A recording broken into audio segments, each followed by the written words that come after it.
Muy buenas tardes, señoras y señores. Comienzo por agradecer de todo corazón a Jenny Cabavie de Serur y Shula Serur de Sherem por la invitación que me formularon en mi calidad de miembro del Consejo Directivo del Instituto Cultural México-Israel para moderar este importante acontecimiento que conmemora los 500 años de la presencia judía en México. Es parte de la recuperación de la memoria que marca, sin duda, nuestra propia identidad. Presento a continuación a los integrantes del Presidium. La licenciada Alejandra Frausto, secretaria de Cultura de México. Bienvenida. Gracias,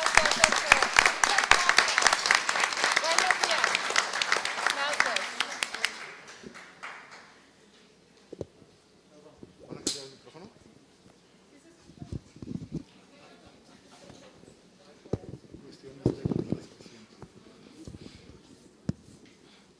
Espero que esté mejor.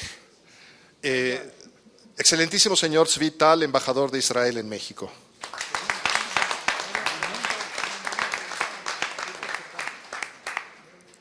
Excelentísimo señor Abdel Fattah Levan, embajador de Marruecos en México.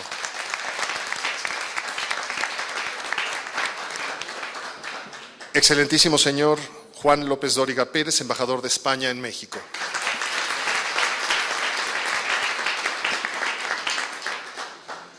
El señor David Hatchwell Altares, presidente de la Fundación Hispano-Judía.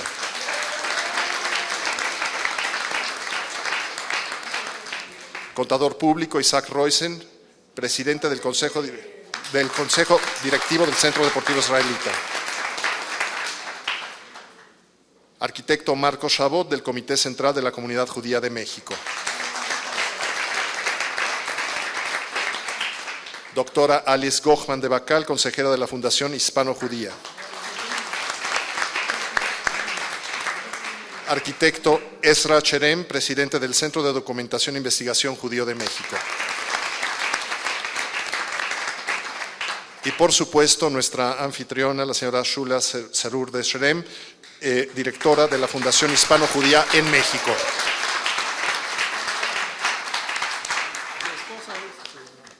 Este mediodía vamos a tener una serie de reflexiones que compartir con ustedes.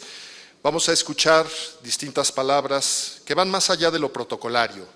Van, sin duda, en pos de esa recuperación que he mencionado, la recuperación de la memoria y la celebración de 5 siglos de presencia judía en el continente americano y en particular en nuestro país. Para ello vamos a tener distintos momentos, primero Caminos de Leche y Miel, una serie de reflexiones, y después de las palabras que se pronuncian vamos a escuchar a la querida Jenny Serur con 2 romanzas sefaradíes en español antiguo del año 1492, acompañada del maestro Roberto Medrano a la guitarra. Vamos a tener también una serie de reflexiones de tipo historicista a cargo de Alejandro Rubinstein, referido a los apellidos de los criptojudíos y los conversos. Y vamos a tener, por supuesto, una parte de celebración gastronómica con la presencia, además, de 2 destacados chefs, Becky Sandler y Pablo San Román, además de que tenemos una serie de cortesías adicionales a cargo de Churros El Moro, patrocinado por Alexander y Raquel Jafif, y por otra parte la paella preparada por el empresario Antonio Arcías. Así que es un programa amplio, rico, lleno de contenido, y comenzamos ahora con las palabras de Shula Serur de Sherem, a quien le pido que acuda acá. Gracias.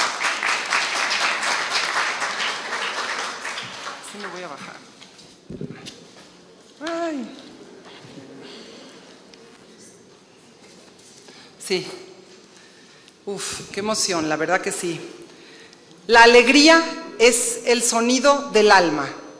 Hoy estamos en este hermoso recinto del siglo XVIII, en pleno centro histórico que evoca la llegada de nuestros antepasados y que hoy disfrutamos en estas tierras mexicanas las maravillas de este hermosísimo lugar, a quien pues, la señora Jenny C. Cerur, presidenta del instituto, le mandamos un aplauso a ella, por favor, que por ahí va a estar. Estimados miembros del Presidium, embajadores de España, Marruecos y de Israel, representantes de las diferentes instituciones de la comunidad judía mexicana, distinguidas personalidades, amigos todos, es un gran privilegio recibirlos. Esta mañana nos honra como moderador del evento Caminos de Leche y Miel el maestro Sergio Vela, quien es miembro del Instituto Cultural México-Israel, director y diseñador de ópera, promotor artístico y cultural, académico mexicano, a quien agradezco de todo corazón. Un aplauso, Sergio. Quiero expresar un especial agradecimiento a todos los benefactores y voluntarios que trabajaron incansablemente para hacer realidad este evento histórico. 500 años de presencia judía en México. Hoy nos encontramos en esta casa, el Instituto Cultural México-Israel, que con su lema, Amistad entre los pueblos, nos abre sus puertas con total entrega en el marco de la conmemoración de los 500 años de presencia judía en México, correspondiendo al gran recibimiento que nos honró el Centro Deportivo Israelita, la Casa de Todos, en el cual cuenta con un gran presidente de actividades con brillantes ideas, el arquitecto Dan Obseyevich. Un aplauso a Dan. Creo que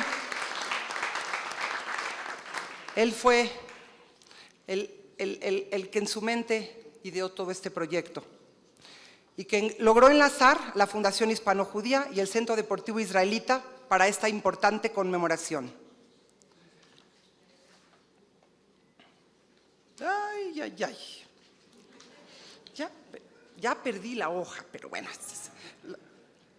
La historia requiere memoria y la memoria está engarzada a las historias que se cuentan.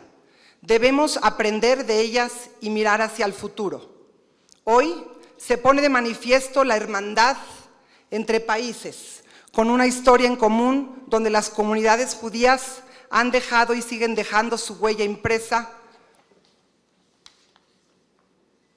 Ay, Dios, ¿qué está pasando conmigo? Bueno, donde han dejado su huella impresa. Hoy me gana la emoción y me gana el poder valorar lo que estoy viviendo. Dicen que el maestro llega cuando el alumno está listo. Y así creo que fue con la llegada de la Fundación Hispano-Judía, cuando David Hachuel, presidente de la Fundación, ser humano extraordinario y comprometido con su comunidad y país, me presentó y me invitó a trabajar, a desarrollar el programa para México en la Fundación.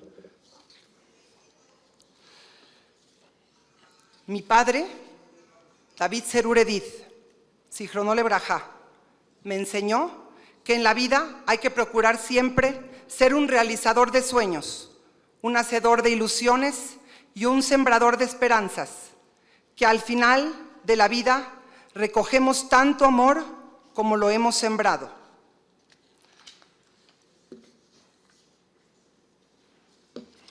Disfruten pues de este maravilloso día que representa para la Fundación Hispano-Judía un hito en nuestra gran labor y que deseamos realizar con amigos como el Centro Deportivo Israelita. En palabras de Víctor Hugo, el futuro tiene muchos nombres. Para los débiles es lo inalcanzable, para los temerosos lo desconocido, para los valientes la oportunidad. Agradezco a Dios por este momento, a mi familia y me despido con un cordial shalom. Gracias.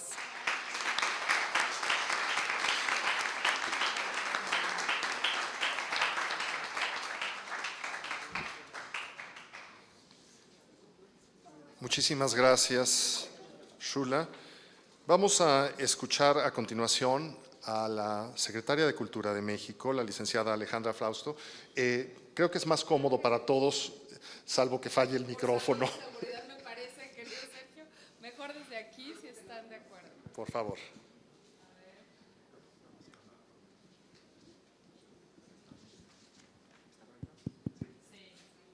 Gracias, David.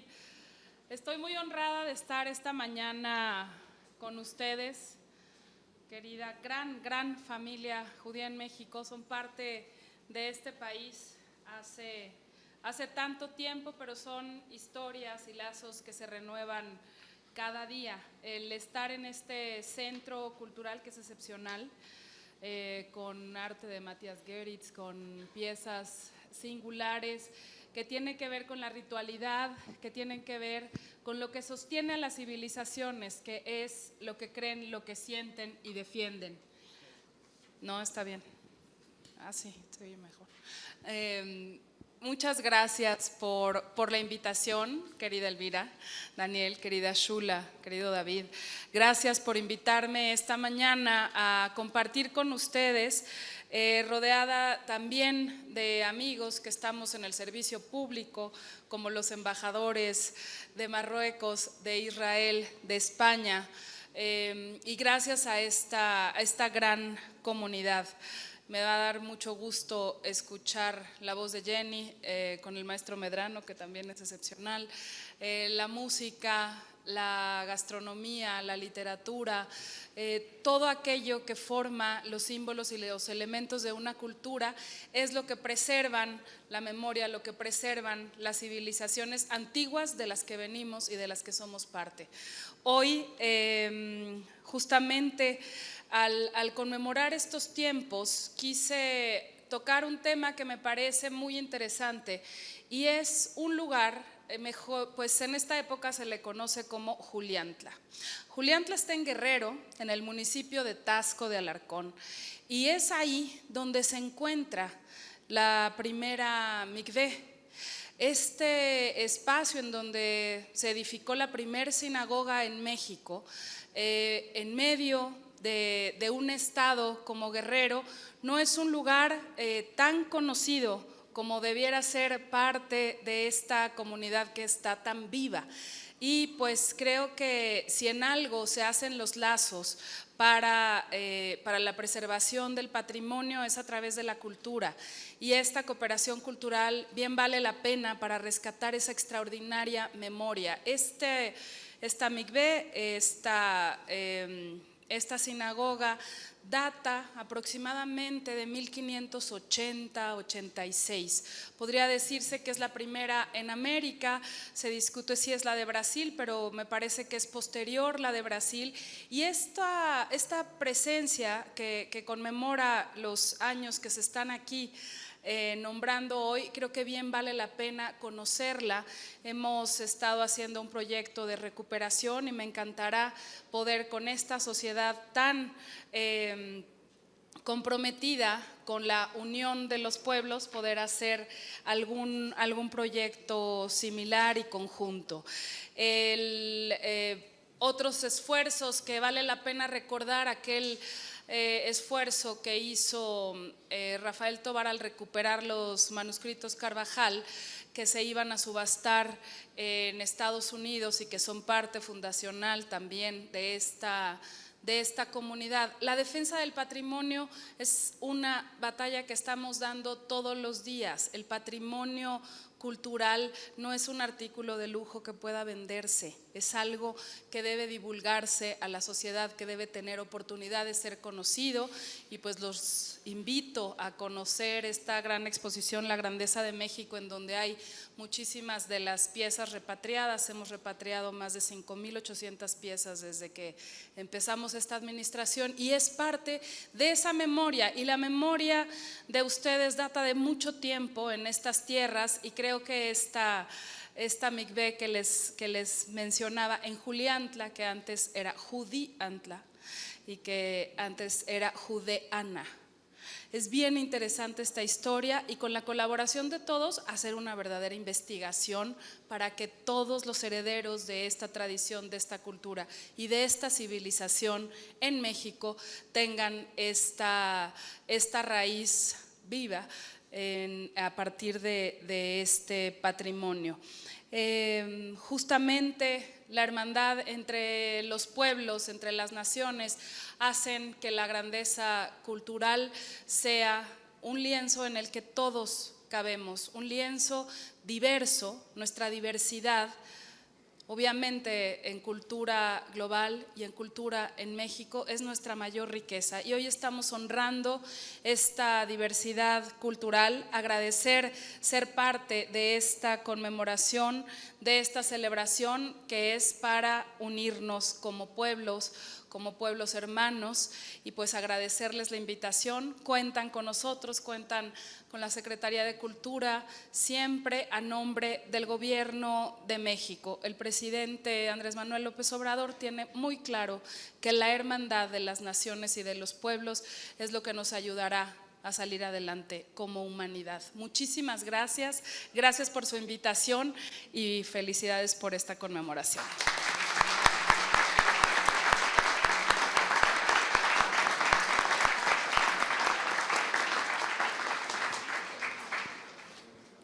Muchísimas gracias a la Secretaria de Cultura de México, la querida Alejandra Frausto. Ofrezco una disculpa para quien se haya sorprendido que el orden lo haya alterado. Lo que pasa es que tenía yo dos papeles con órdenes distintos. Entonces ya aclaré, vamos a volver al orden original. Pido entonces al contador público Isaac Roysen, presidente del Consejo Directivo del Centro Deportivo Israelita, que nos dirija su mensaje. Por favor, Isaac. Gracias, buenas tardes. Licenciada Alejandra Frausto Guerrero, Secretaria de Cultura de México. Licenciada Vanessa Bojorquez López, Secretaria de Cultura de la Ciudad de México. Señor Tzvi Tal, Embajador Excelentísimo de Israel en México. Señor don Juan López Dóriga Pérez, Excelentísimo Embajador de España. Señor Abdel Levar, Excelentísimo Embajador del Reino de Marruecos. Señor don David Hatchwell Altaraz, presidente de la Fundación Hispano-Judía. Ingeniero Marcos Chabot Sonana, presidente del Comité Central de la Comunidad Judía en México. Arquitecto Ezra Cherem, presidente del CEDIJUM. Señora Shula Serur de Shrem, directora de la Fundación Hispano-Judía en México. Doctor Alejandro Carrillo Castro, vicepresidente del Consejo Directivo del Instituto Cultural México-Israel. Doctora Alice Gojmal de Bacal, consejera de la Fundación Hispano-Judía. Señor Ángel Mas, presidente de ACOM, España. Queridos compañeros del Consejo Directivo y Ejecutivo del Centro Deportivo Israelita. Señoras y señores, muy buenas tardes.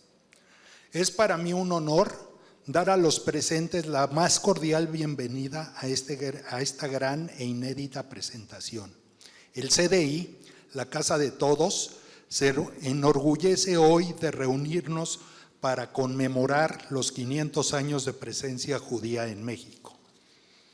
La palabra clave en la frase anterior es conmemorar. No celebramos y no festejamos. Una serie de eventos convergen en esta fecha. Los judíos, obligados a renegar sus creencias religiosas, fueron perseguidos por la Inquisición y expulsados de España, muchos de ellos convirtiéndose así en criptojudíos.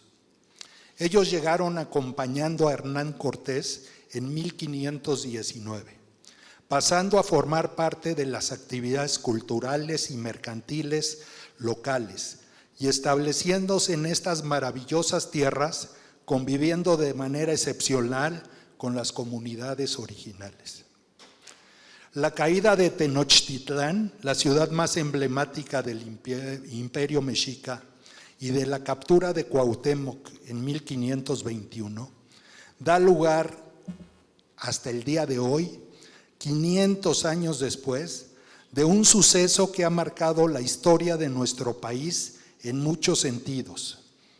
Son 500 años de resistencia indígena, 500 años que fueron y siguen siendo un momento crucial para comprender el desarrollo de nuestra nación. 500 años de expulsión, conversión, búsqueda de nuevos horizontes, huida, conquista y resistencia. Dan lugar a una conmemoración indispensable y necesaria. No podemos hablar de la salida de los judíos de España sin mencionar a México, país que nos acogió y brindó una nueva oportunidad de vida, nacionalidad y libertad de culto. Es por ello que hoy, con un toque agridulce, recordamos la salida y la llegada, lo que dejamos atrás y lo que hemos reconstruido, lo que se nos arrebató de las manos, pero que logramos restablecer de nueva cuenta. Somos un pueblo que debe ser pionero en la difusión y prácticas de la tolerancia, la igualdad y los derechos de las personas, tanto por ser judíos como por ser mexicanos. Agradezco en mi nombre y en nombre del CDI a todos los que tomaron parte en la organización de los diferentes eventos que enmarcan la conmemoración de esta fecha histórica. Al señor David Hatchwell, presidente de la Fundación Hispano-Judía, a la señora Shula Serur de Shrem, su director en México, al doctor Luis Huitrón, al arquitecto Dan Ovseyevich y su creativo comité de actividades, y a todo el equipo de voluntarios y profesionales que hicieron posible este encuentro entre el ayer y el hoy. Quedamos maravillados de poder presenciarlo. Para concluir, me permito citar a don Miguel de Cervantes Saavedra, quien dijo: la historia es émula del tiempo, depósito de las acciones, testigos de lo pasado, ejemplo y aviso de lo presente, advertencia de lo que por venir. Gracias, bienvenidos todos.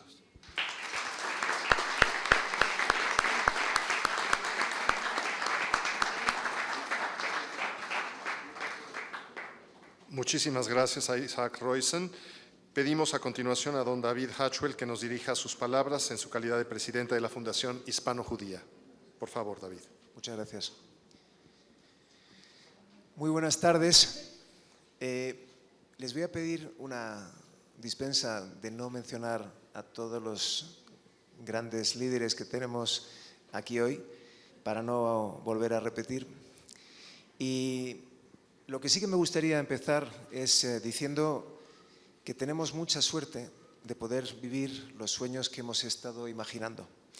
Y para mí el estar de nuevo en México, en Ciudad de México, en la segunda vez en 2 semanas, la verdad que me estoy acostumbrando y me gusta mucho.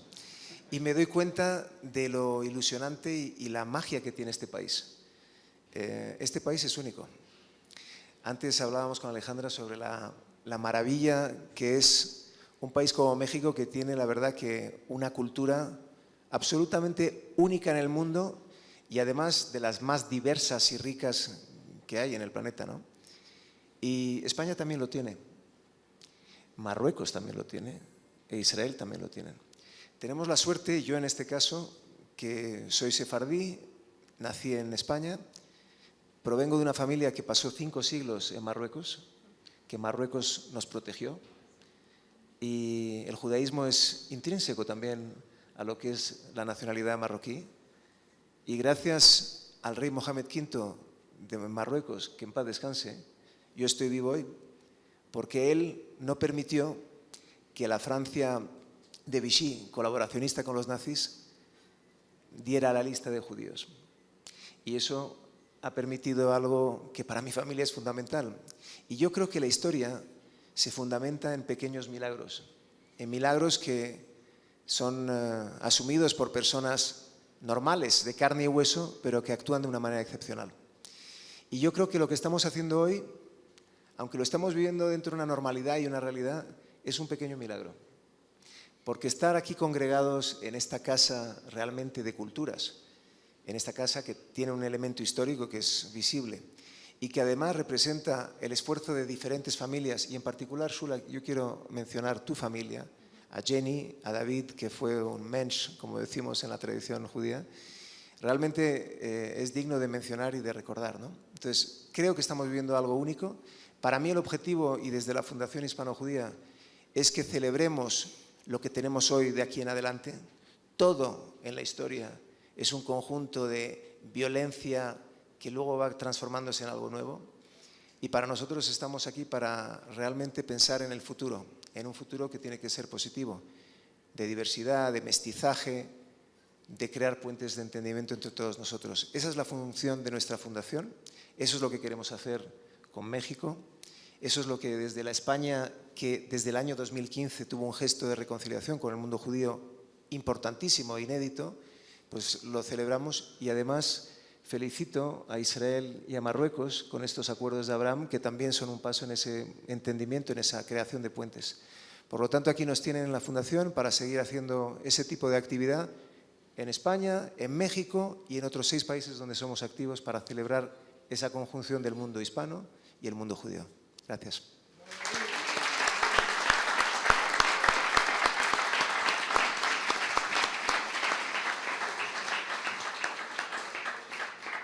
Muchísimas gracias a don David Hatchwell. Vamos a escuchar a continuación las palabras del excelentísimo señor Tzvital, embajador de Israel en México.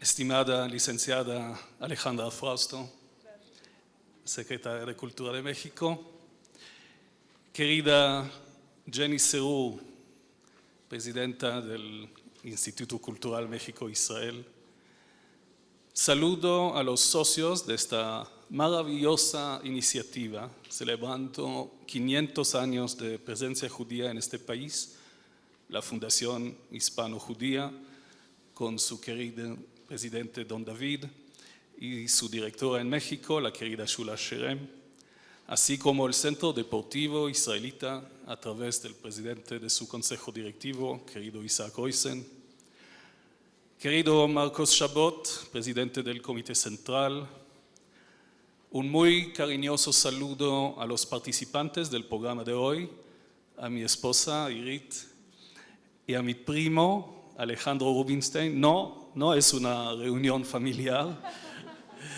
Y a los chefs Becky Sandler y Pablo San Román,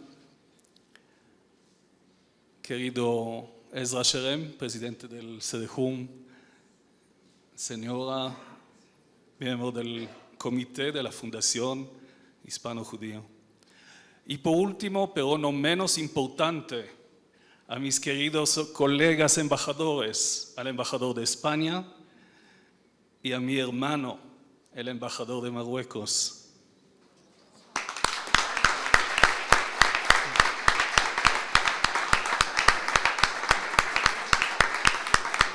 Amigos todos aquí presentes.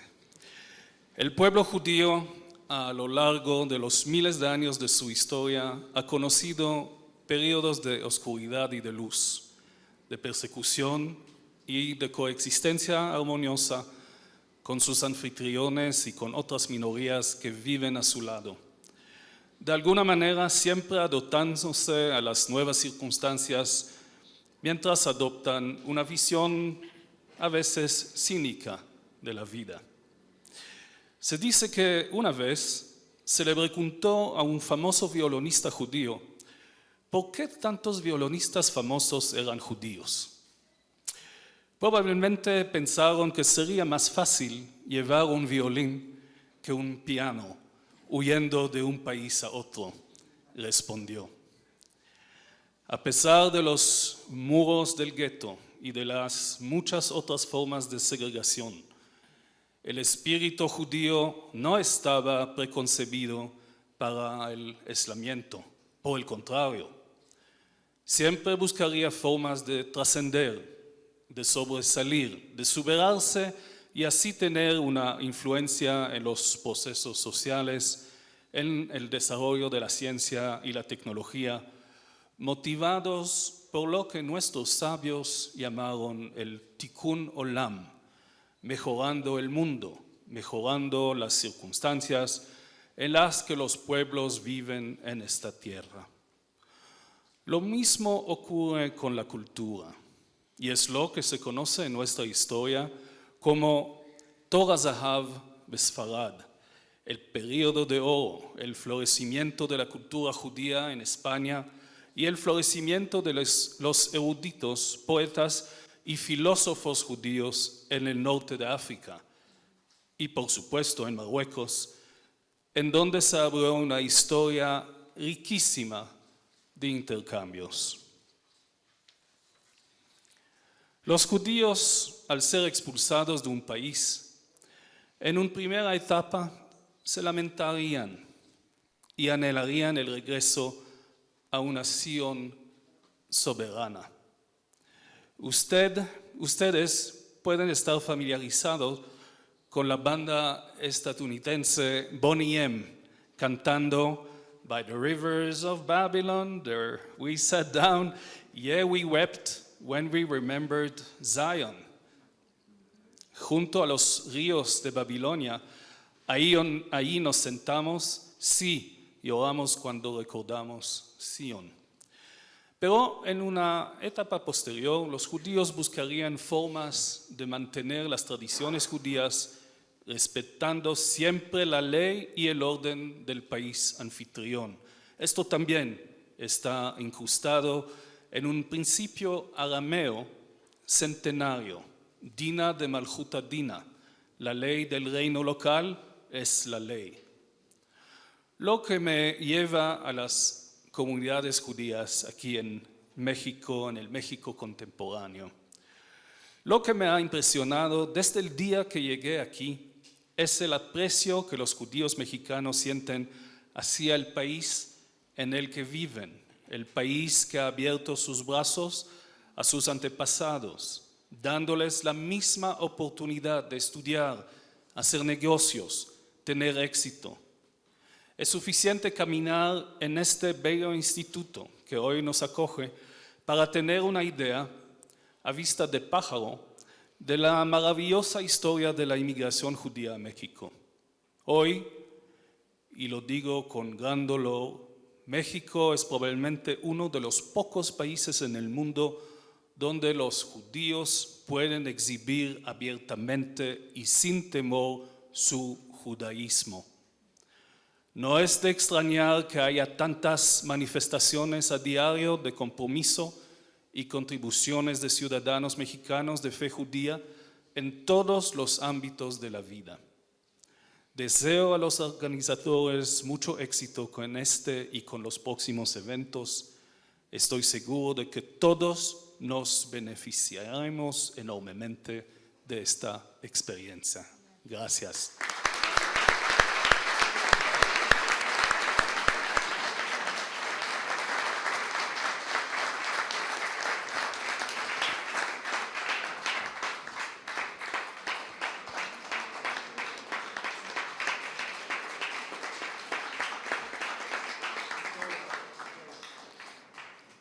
Muchísimas gracias al señor Zvital, embajador de Israel en México, por sus palabras y muchas gracias a cada uno de quienes han ofrecido sus respectivas salutaciones y reflexiones. Vamos a proceder ahora a la segunda parte del programa de este día y ruego que recibamos con un aplauso a la presidenta del Instituto Cultural México-Israel, la señora Jenny Cabavie de Serur, quien nos va a interpretar dos romanzas sefaradíes en judeo-español, ladino, obras aproximadamente de 1492, y será ella acompañada por el maestro Roberto Medrano a la guitarra. Buenas tardes. En mi papel de presidenta de esta institución, permítanme darles a todos la más cordial bienvenida a esta casa del siglo XVIII.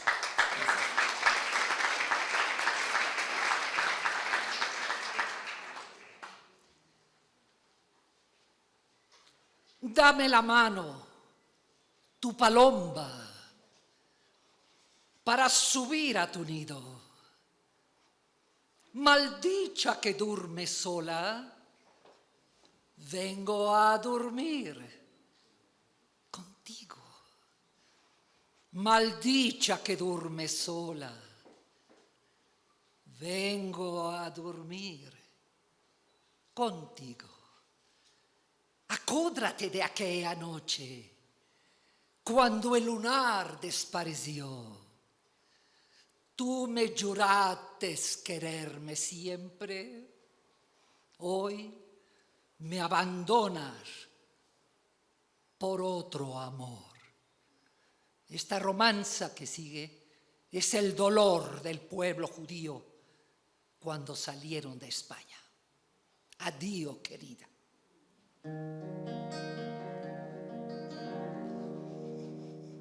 Tu madre cuando te parió y te quitó el mundo, corazón no te dio para amar segundo,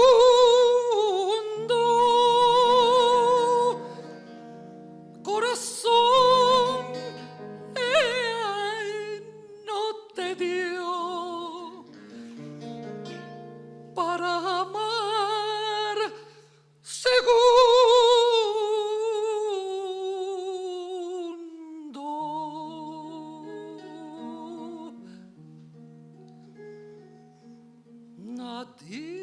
Addio, addio, querida, no quiero la vida, me la amargates tú.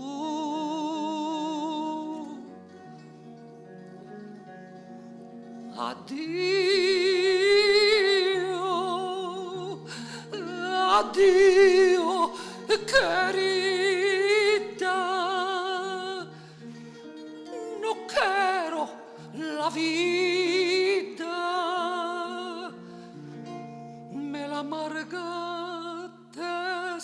tú.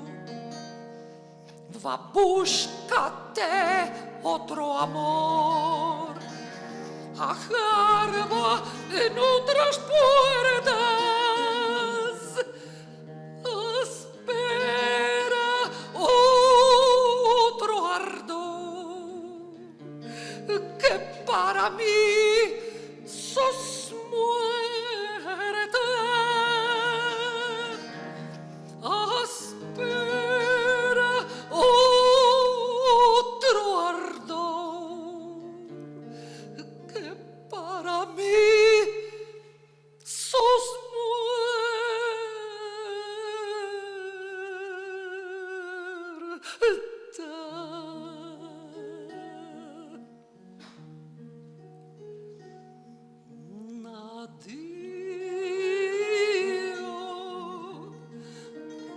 Addio, querida,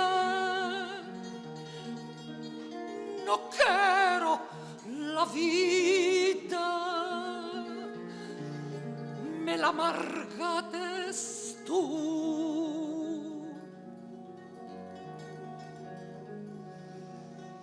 Addio, addio, querida,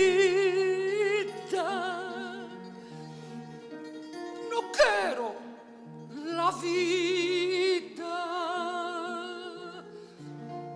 me la amargates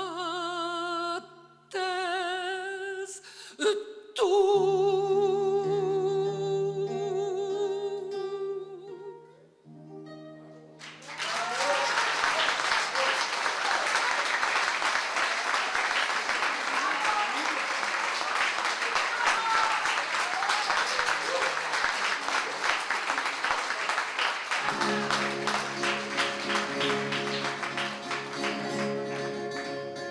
Cuando el rey Nimrod al campo salía, miraba en el cielo y en la estrellería, vido luz santa en la judería que había de nacer Abraham Avinu.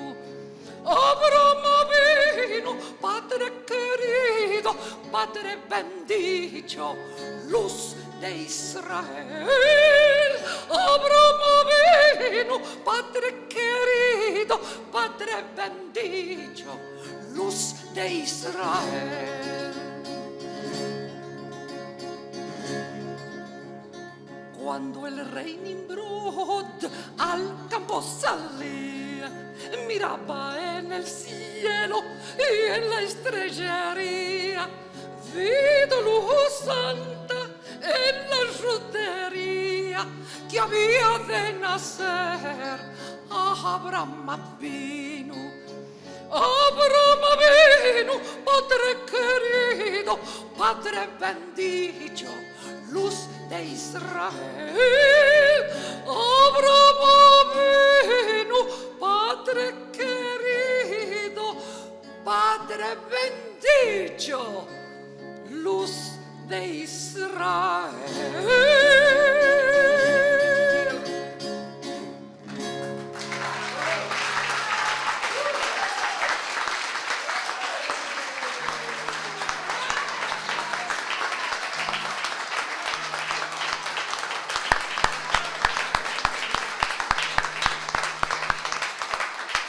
Vamos nada más, para terminar, a darle un pequeñito canto a nuestros visitantes de España.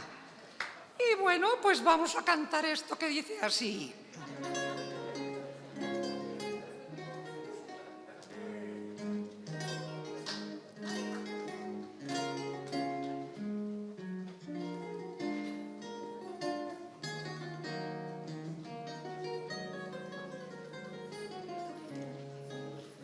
Cuando llegues a Madrid, chulona mía, voy a hacerte emperatriz de lavapiés y alfombrarte con claveles la gran vía y a bañarte con vinillo de Jerez. En Chicote un agasajo postinero con la crema de la intelectualidad y la gracia de un piropo retrechero más castizo que en la calle de Alcalá.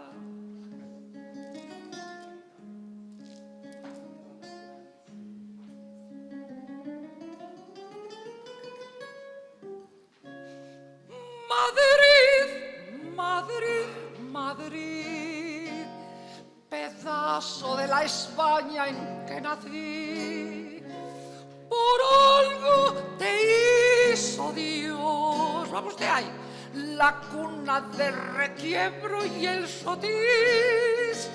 Madrid, Madrid, Madrid. En México se piensa mucho en ti por el sabor que tienen tus verbenas, por tantas cosas buenas que soñamos desde aquí.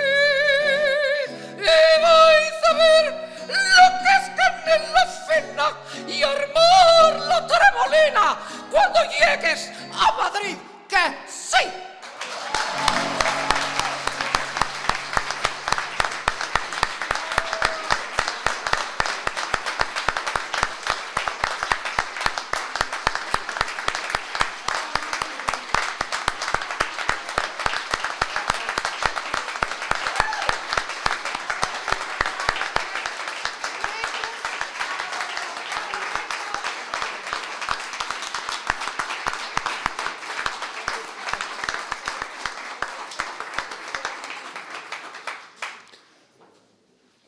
Muchísimas gracias y muchísimas felicidades a Jenny Serur y al maestro Roberto Medrano por esta intervención musical.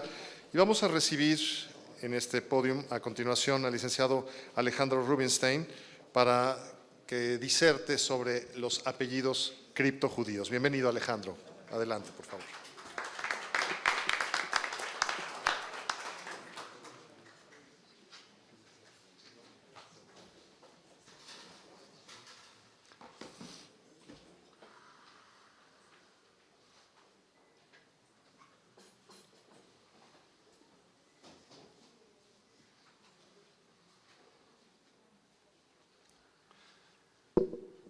Vuestras Excelencias,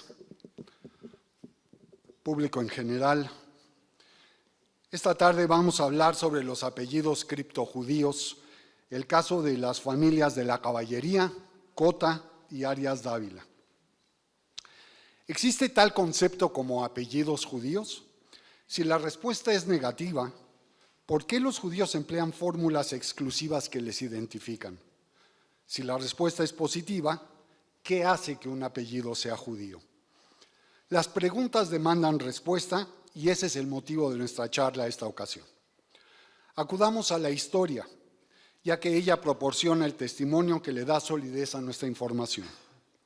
La más antigua fórmula de apelativos familiares en el judaísmo la encontramos en el empleo de los vocablos ben, bar e ibn, que son los elementos de conexión entre dos nombres propios y que relacionan al hijo con el padre. La diferencia de las voces derivan de que provienen del hebreo, del arameo y del árabe. Entonces, ¿sí hay apellidos judíos? La respuesta a la pregunta se antoja aún precipitada. La concesión entre dos nombres propios con el elemento de unión estudiado constituye meramente una patronimia, o nombre que denota pertenencia con un padre determinado, pero a fin de cuentas es un comienzo que puede llegar a conducirnos a la anhelada conclusión de que sí existen los apellidos judíos. Más adelante, en el devenir de la humanidad, se iniciaron a sofisticar las maneras de identificación entre los particulares, creándose vocablos topónimos, del griego topos, que indica lugar, y onomá, que es el nombre, ocupacionales, derivados de la naturaleza, propiamente onomásticos, característicos, cualitativos, numerológicos, de colores, denigrantes, gentilicios, de la geografía mayor y varias otras clasificaciones y subclasificaciones. Y es que la humanidad, cumpliendo el mandamiento divino, creció y se multiplicó por cuanta tierra cógnita e incógnita hubiese, y ello obligó que la multiplicidad de nombres cayera en repetición, al grado de que ya era casi imposible identificar a fulano de tal, quien se llamaba exactamente igual que fulano de tal. Y a todo esto, ¿los judíos también tenían el mismo predicamento? Por supuesto que sí. Más aún con la costumbre del Medio Oriente, en donde la repetición de nombres es muy común hasta nuestros días, como muestra de respeto y honor al patriarca de cada clan, figura a la cual hemos convenido en llamar familia. Sin embargo, el versículo «Y seréis para mí un reino de sacerdotes y un pueblo especial», que se encuentra consignado en el libro de Éxodo o Shmot, en el capítulo 19, versículo 6, abre un verdadero parteaguas en la onomástica judía, ya que convoca al conjunto a ser un pueblo distinto, a no procurar costumbres ajenas, entre las cuales el apellido forma una parte central de sus vidas. Pero entonces, ¿cómo resolver el que el pueblo judío, quien ha forjado gran parte de su vida en la diáspora, pueda convivir con otros pueblos receptores que hacen del apellido un uso común? El ADN del judaísmo está conformado de manera central de un sentido permanente de otredad, como excelentemente lo analizara el gran filósofo del siglo XX, Martin Buber. Somos otros, comemos otro, vestimos otro, hablamos otro, rezamos otro y, claro está, nos llamamos de otra manera. Por ello, es solo hasta la era de la Alta Edad Media en la que los judíos hispanos inician la aplicación de grafías nominativas familiares que nuevamente, con nuestra proverbial necedad, principalmente acuñan patronimias. ¿Cuál es la razón? Pues básicamente es política. Resulta que nos encontramos en una España que está en proceso de reconquista, de abandono de las costumbres árabes y mozárabes, que en mucho eran las mismas que las de los judíos. Si bien los musulmanes se disponían, no de manera voluntaria, a retirarse de la península ibérica, los judíos permanecerían en la misma unos siglos más, por lo que la integración se antojaba como un elemento necesario de paz social.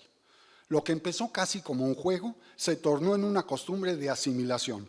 Muchos de los judíos piadosos tal vez la gran mayoría, se aferraban a las antiguas costumbres y signaban los documentos y transacciones civiles y mercantiles con sus nombres hebreos, de manera patronímica, con algunos casos excepcionales de toponimias, pero eso sí, con hebraísmos. Tal es el caso, a guisa de ejemplo, de Yehoshua Alorquí, que cambia al español a ser Yehoshua de Yorca o Lorca. Sin embargo, en el transcurso del desarrollo de la Baja Edad Media, el requerimiento práctico de adopción de nombres comunes se debió principalmente por el inicio de las revueltas antisemitas incitadas de cruenta manera por Ferrán Martínez, quien siendo arcediano de Écija, sublevó al pueblo sevillano en contra de los pobladores judíos en 1391. Después de tal infausto incidente, la plaga antisemita se extendió a Murcia, a Valencia, a múltiples poblaciones de los reinos de Aragón y Castilla, hasta lograr posicionarse inclusive en las Islas Baleares. Por ello, la cruel persecución de los judíos alcanzó una relación radicalmente modificada con sus congéneres que se ostentaban como nobles, eclesiásticos y pueblo en general. Más allá de las persecuciones y pogromos, los judíos sufrieron el establecimiento de la figura de la limpieza de sangre, concepto que a partir de 1449 excluía a los judíos de la posibilidad de ocupar un puesto público y que perduró hasta 1867. Para evitar ser identificados como un pueblo distinto, muchos judíos se inclinaron por hacer suyos nombres típicamente cristianos, para ante las presiones de la incipiente Inquisición instalada en 1478, proceder a la conversión forzada por las circunstancias y por las amenazas abiertas de despojo, tortura y quema en vivo en las piras de plazas públicas. El endurecimiento de las penas por no conversión fueron directamente proporcionales con la efectividad de la Iglesia en cumplir su cometido. Expropiación, desolación y miedo fueron el caldo de cultivo para un aceleramiento en el proceso de conversión y de adopción de nombres que al paso del tiempo habrían de ser considerados como criptojudíos, pero nada más erróneo, ya que fueron conversos con fe plena, como es el caso del fray Alonso de Espina o de Alonso de Cartagena, quien a sazón fue el obispo de Burgos y representó a la Iglesia Católica en el Concilio de Basilea. No excluyamos a Alfonso de Burgos, Juan de Valladolid, Pedro de Cartagena, fray Alonso de Oropesa, Alvar García de Santa María o a los obispos Gonzalo y Alfonso de Santa María, quienes en conjunción con muchos más fueron genuinamente conversos. Los términos marrano y converso se aplicaron en España y Portugal a los descendientes de judíos bautizados sospechosos de adhesión secreta al judaísmo. Converso, vocablo que proviene del latín conversus, significa literalmente el convertido. Se han sugerido varios orígenes para el término marrano, que incluyen el marit ain hebreo, la apariencia maligna del ojo ajeno, refiriéndose al hecho de que los marranos eran ostensiblemente cristianos, pero en realidad judíos. Moharam ata, que es eres excomulgado, en una conjunción del árabe y el hebreo. En el arameo hebreo, los vocablos mar anus, que significa un converso forzado. El mumar, vocablo hebreo que indica apóstata, con el sufijo ano en español. El muraín árabe, que significa hipócrita, y el anatema de imprecación eclesiástica consignado en la primera epístola a los Corintios, en la cual San Pablo dice: si un hombre no ama a nuestro Señor, sea anatema, maranata. Todas estas derivaciones, sin embargo, son poco sustentables. El más probable es el que proviene de la palabra español que significa cerdo, derivado de verres, que en latín es jabalí. Aunque romántico y considerado por los judíos posteriores como una insignia de honor, el término no fue tan ampliamente utilizado, especialmente en los círculos oficiales como a menudo se cree. En América Latina, por regla general, no se encuentra en los documentos oficiales y hay poca evidencia de su uso no oficial en la mayoría de los lugares. No está claro si los antiguos cristianos solamente o los judíos practicantes en secreto también se llamaban a sí mismos marrano. Cristianos nuevos es un término aplicado específicamente a 3 grupos de conversos judíos al cristianismo y sus descendientes en la península ibérica. El primer grupo se convirtió a raíz de las masacres en España en 1391 y del fervor proselitista de las décadas siguientes. El segundo, también en España, fue bautizado tras el decreto de Fernando e Isabel en 1492, expulsando a todos los judíos que se negaron a aceptar el cristianismo. El tercer grupo, en Portugal, fue convertido por la fuerza y el decreto real en 1497. Al igual que la palabra conversos, pero a diferencia de marranos, el término nuevo cristiano no llevaba ninguna connotación peyorativa intrínseca, pero con el creciente poder de la Inquisición y el crecimiento del concepto de limpieza de sangre, el nombre indicaba las vicisitudes que inevitablemente pasarían a quienes no la tuvieran. Los verdaderamente criptojudíos entonces son aquellos a los que se les impuso el terrible epíteto de marranos, siendo cristianos nuevos, que según mi opinión fueron así nombrados por la sencilla razón de que no comían puerco.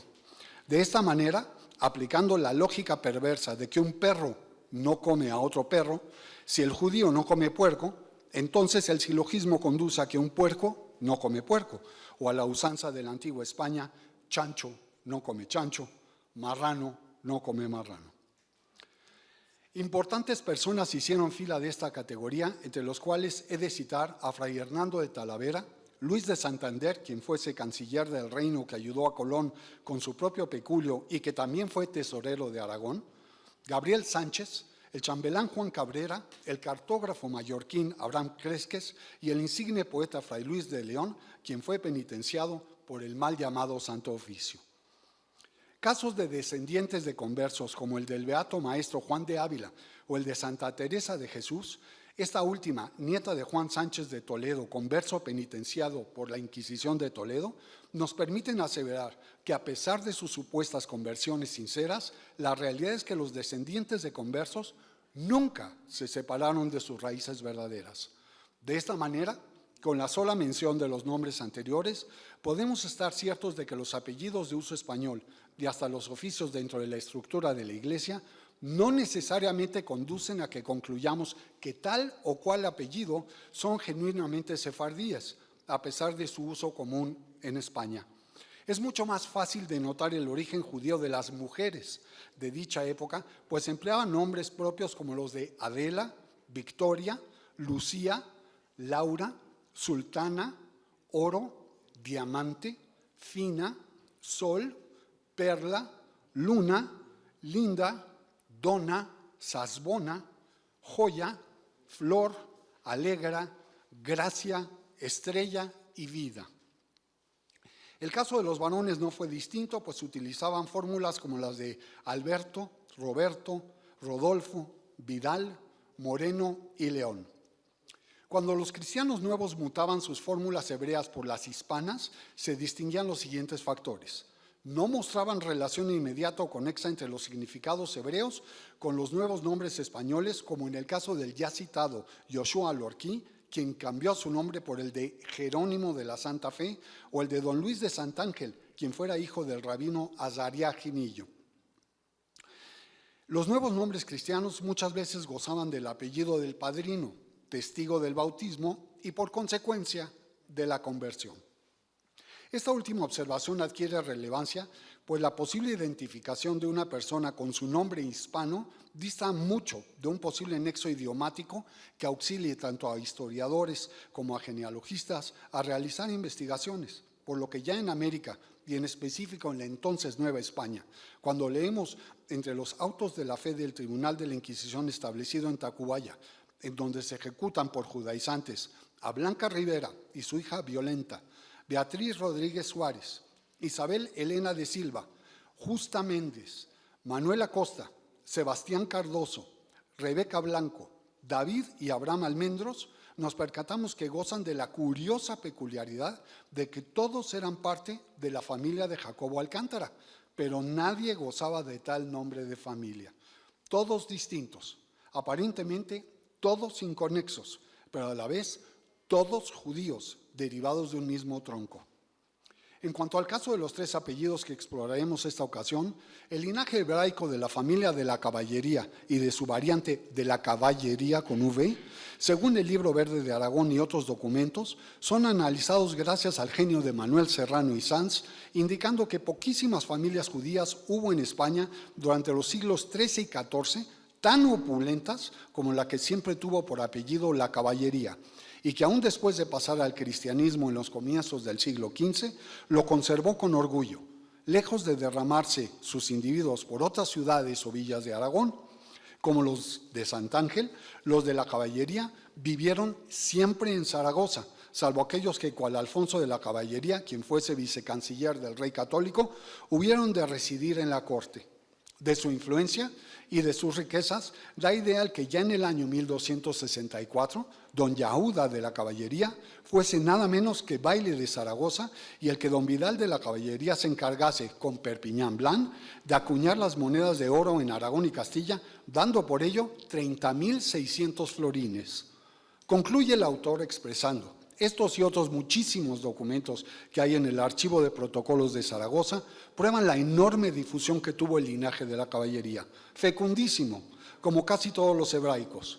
Hoy no existe, que yo sepa, en España el apellido la caballería, mas puede afirmarse que algunos centenares de españoles llevan sangre de doña Tolosana y don Bienvenist y de otros deudos de estos.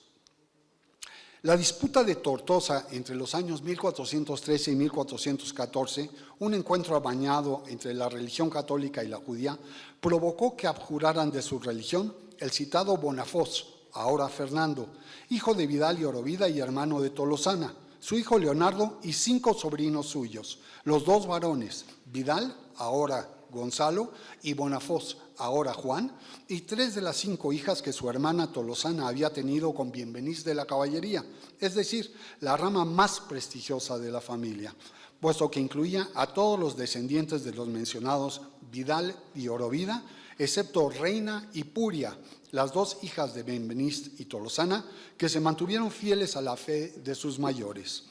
El ejemplo de estas conversiones fue seguido por otros miembros de la familia, de manera que pocos años después únicamente seguían siendo judíos Yahuda de la Caballería y sus hijos Salomón y Vidal, quien había contraído matrimonio con Reina, la hija de Bienvenist y Tolosana, que no abjuró de su fe. El apellido de la Caballería carece de algún antecedente de merced nobiliaria española ocupada o vacante, lo cual resulta en una congruencia con su antecedente judío. Al no ser receptor de algún favor de la corona, se confirma que era empleado por personas no sujetas a la nobleza hispana, como en este caso los judíos.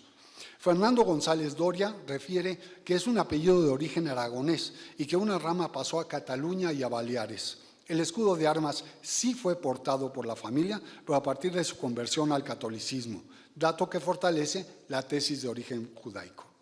Baer opina que el patronímico de la caballería que llevaba esta famosa familia le venía de su pasada dependencia de la Orden de los Templarios. Uno de los ascendientes de la familia gozó en ese momento, igual que otros judíos, de la protección de tal orden. Este dato es un elemento desde el punto de vista genealógico fundamental, ya que no es sino hasta el siglo X en donde se tiene noticia del empleo de apellidos por judíos, quienes, siguiendo la tradición milenaria, utilizaban únicamente el nombre sagrado en hebreo y, por lo tanto, las fórmulas de Aben Laví o Aben Leví, que significan ser judíos de Leví, o hijos de Leví, para ser exactos, uno de los hijos del patriarca Isaac, amén de constituir la segunda categoría en el linaje del pueblo judío. La ascendencia de la familia se traza hasta el patriarca Abraham y, caso de no aceptarse la tradición oral que soporta esta teoría, se puede afirmar con contundencia que el apellido de la caballería aparece en sus ancestros en los siglos XIII y XIV con don Yehuda Haleví de la caballería. Por otra parte, los caballería que se convirtieron en los primeros años del siglo XV no sintieron la necesidad de ocultar su origen judío para conseguir integrarse plenamente en el seno de la sociedad cristiana. Por lo que respecta al caso de la familia Arias Dávila, Jaime de Salazar y H. indica que en 1462 Diego Arias fundaba el mayorazgo de Puñonrostro con sus propiedades con más de 100 lugares, nombrando heredero a su hijo mayor Pedro, y poco después fundaba también lo que nos hace ver el grado de su fortuna, el Hospital de San Antonio de Segovia, para albergue de peregrinos, dotación de huérfanos, pan a pobres y 2 capellanías. Era, además del Consejo Real, secretario y escribano mayor de sus privilegios, regidor de Toledo, Segovia y Madrid y contador mayor del rey.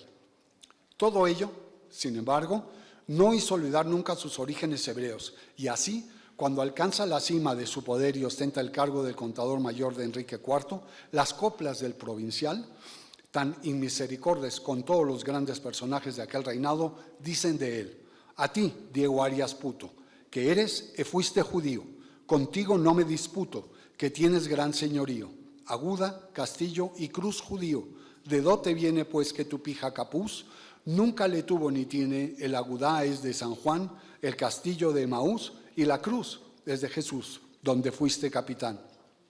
Pues bien, el hijo mayor de este individuo, el citado Pedro Arias, sucedió a su padre en el mayorazgo de Puñonrostro y fue personaje, al decir de los testigos, irreprochable cristiano. Casó con María de Cota, hija a su vez del tesorero converso Alonso de Cota y nieta del mercader judío Rodrigo de Cota, natural de Toledo. Se enfrentó con Enrique IV y tomó partido por Isabel la Católica, abriéndole las puertas de Segovia en 1474. Luego tras haber contribuido a la toma de Madrid, caía muerto en el asalto de su alcázar. Se debe resaltar entonces que el parentesco político en calidad de consuegros de Alonso de Cota con Diego Arias Dávila, conocido también por su nombre indudablemente judío de Isaque Abenacar, es una muestra sólida del antecedente judío y por su entorno geográfico sefaradí.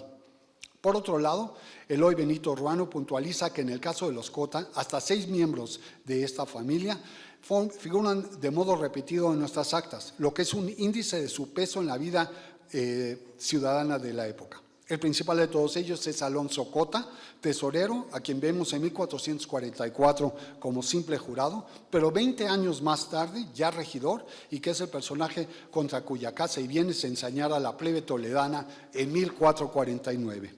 Enardecida ante la eficacia recaudadora con que su propietario se dedicara a hacer efectivo el empréstito de 1 millón de maravedíes,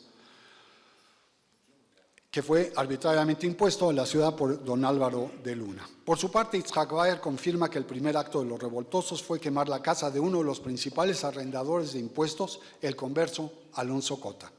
Juan Martín Cota, Alonso Martínez Cota, Sancho, Martín, Rodrigo, Mayor, Inés, Leonor, Beatriz, Diego Martín Cota, Sancho Cota el jurado, Juan Alonso Cota el escribano, todos pasaron a las cárceles de la Inquisición como judaizantes o descendientes de judíos. Muchos fueron quemados como el doctor Alonso Cota, otros reconciliados como doña Inés, doña Teresa, doña María, doña Catalina y doña Elvira Cota. Leonor Cota, mujer de Alonso Martínez Cota, fue quemada por hereje. La lista es interminable. Del apellido Arias no se puede estudiar nada sin hacer referencia a Diego Arias, a quien se dijo que en una declaración un testigo afirmó que Diego Arias se había llamado Isaque Abenacar o con la C cedilla Abenazar. Se ha especulado con que se produjo el cambio de dicho nombre judío al de Diego Arias Dávila al seguir la costumbre de tomar el apellido de los padrinos del bautismo, por tanto, entrada al cristianismo, que eran una familia de nobles cristianos viejos y oriundos en las montañas leonesas, tal como lo asevera María Eugenia Contreras Jiménez. Pues bien, del apellido Dávila, le ruego un par de minutos más y concluimos. Del apellido Dávila podemos advertir la síncopa de la letra E en el prefijo ya comentado de para conformar una conjunción que se torna en un neologismo familiar, pues la forma arcaica antigua pero aceptada es la de Ávila. Si bien los Arias y los Dávila pueden presumir de escudo de armas, no es posible expresarlo del apellido compuesto Arias Dávila, pues desde que fuese acuñado fue considerado como de cristianos nuevos o de judíos conversos. Su uso por el pueblo hebreo tiene acreditado más de 500 años, siendo que se encuentra enlistado en los procesos de Inquisición de México y se puede reputar que judíos lo han portado en los más variados lugares del planeta, al igual que de la familia Dávila. Concluyo dando lectura a un poema de Abraham Ibn Ezra, quien con profética voz expresó en el siglo XII, a 350 años de la infame expulsión: lloro como un avestruz por Lucena. Sus restos permanecieron inocentes y seguros, inalterados durante un milenio, hasta que llegó su día y sus gentes se exiliaron, y ella enviudó. Me afeitaré la cabeza y lloraré amargamente por los exiliados de Sevilla, por sus nobles hombres que fueron muertos y esclavizados sus hijos, por sus refinadas hijas convertidas a una fe extranjera. ¡Ay, la abandonada ciudad de Córdoba! Su ruina, tan vasta como el mar. Sus sabios y hombres cultos perecieron de hambre y sed. No quedó un solo judío en Jaén o Almería. Mallorca y Málaga luchan por sobrevivir. Los judíos que permanecen allí son una herida golpeada y sangrante. Por esto me lamento y aprendo una letanía y entono una amarga queja. Desde mi tristeza alzo un grito: se han desvanecido con el agua. Gracias.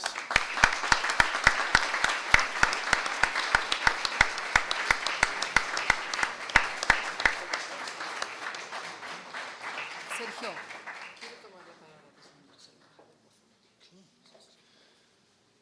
Vamos a escuchar a continuación unas palabras del señor embajador Juan López Dóriga de España. Adelante.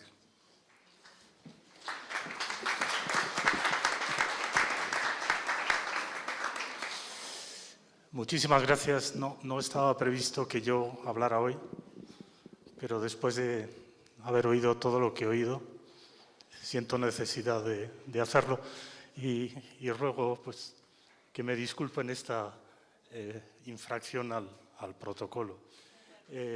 Quisiera, por supuesto, empezar agradeciendo la invitación, saludando a todo el presidium, secretaria, qué gusto, como siempre. Quería contarles una historia. En abril de 2015, Su Majestad el Rey recibió, y lo digo con emoción, de un grupo de sefardíes una vieja llave que simbolizaba la memoria de sus antepasados en España. En el mes de junio se publicó la Ley 12 de concesión de la nacionalidad española a los sefardíes originarios de España, una ley aprobada por una amplísima mayoría del Parlamento. En noviembre, en el Palacio Real, se celebró un acto que significó la apertura de España a los hijos de Sefarad.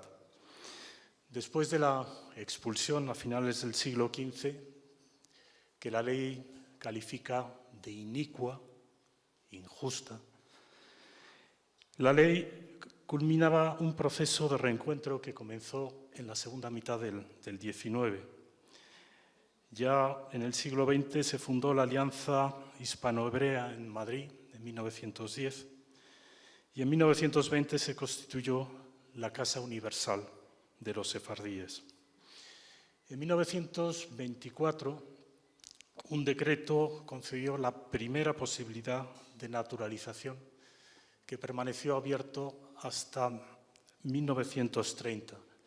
Entonces solo 3.000 sefardíes se acogieron, pero el marco jurídico que creó ese decreto permitió dar protección consular a tantos judíos durante la Segunda Guerra Mundial, no solo a los naturalizados, sino también gracias al espíritu humanitario de un buen puñado de diplomáticos españoles, orgullo de nuestra profesión, ampliarlo a los que no lo habían obtenido y a muchos judíos más.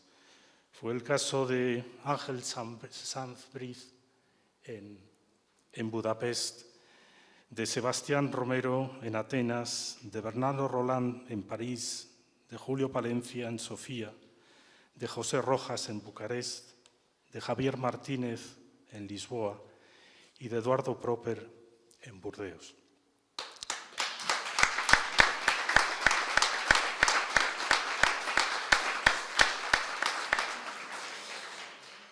Miles de judíos pudieron escapar a la destrucción. El sacrificio brutal de miles de sefardíes es el vínculo imperecedero que une a España con la memoria del Holocausto. En 1982, a propuesta de Ernest Lluch, luego asesinado por ETA, se enmienda el Código Civil para equiparar a los judíos sefardíes de origen español a los nacionales iberoamericanos.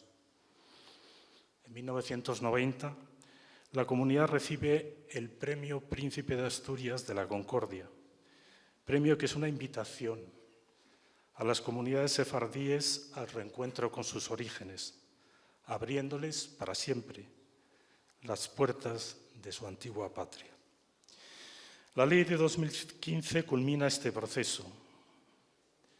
En México, según cifras provisionales, México ha sido uno de los países en el que más solicitudes se han presentado.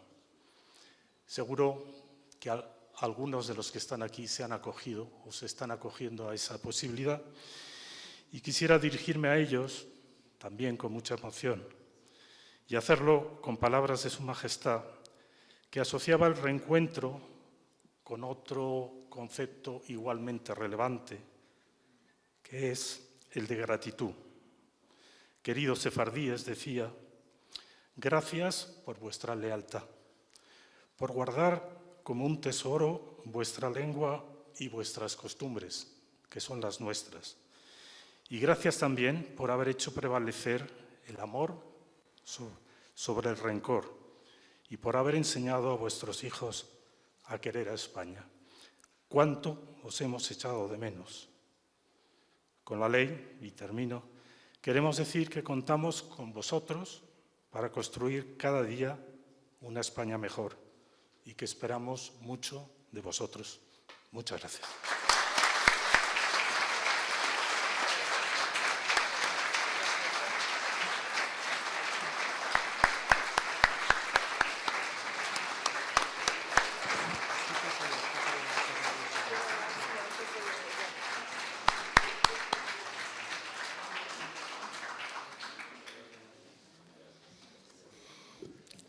Enhorabuena al querido embajador López Dóriga por su muy pertinente interrupción del protocolo con estas reflexiones. Vamos a invitar a continuación para dar comienzo a la parte final, en realidad la penúltima parte, que es justamente la preparación gastronómica, la última será la degustación. Vamos a invitar a que nos dirija unas palabras la señora Irit Tal, esposa del embajador de Israel en México.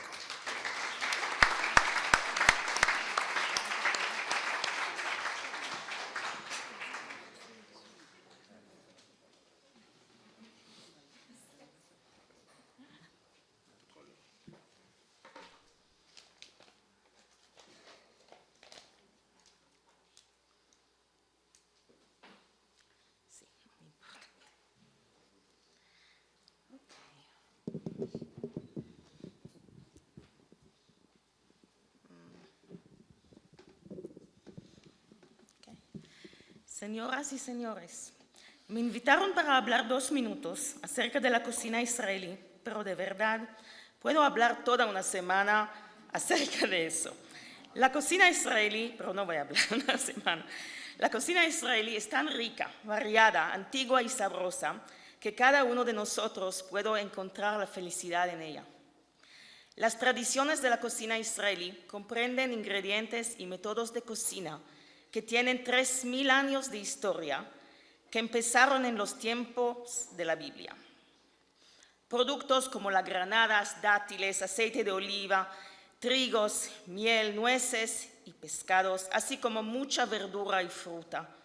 Son alimentos que han estado en la tierra de Israel desde siempre y todavía hoy son parte muy importante de la cocina del Estado de Israel.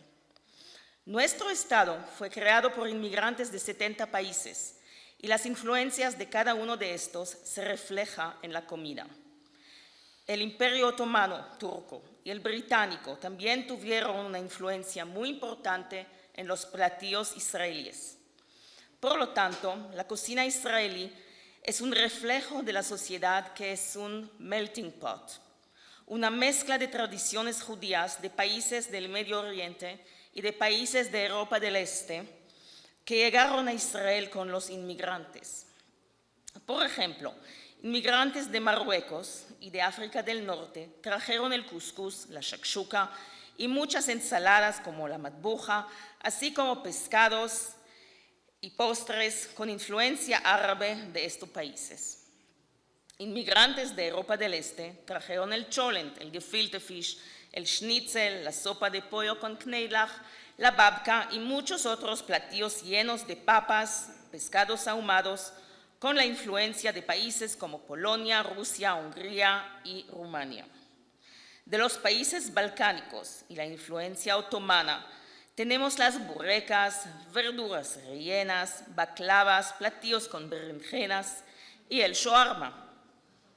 Del Líbano, Siria, Irak e Irán tenemos los kibes, platos de arroz, el tabule y mucho más.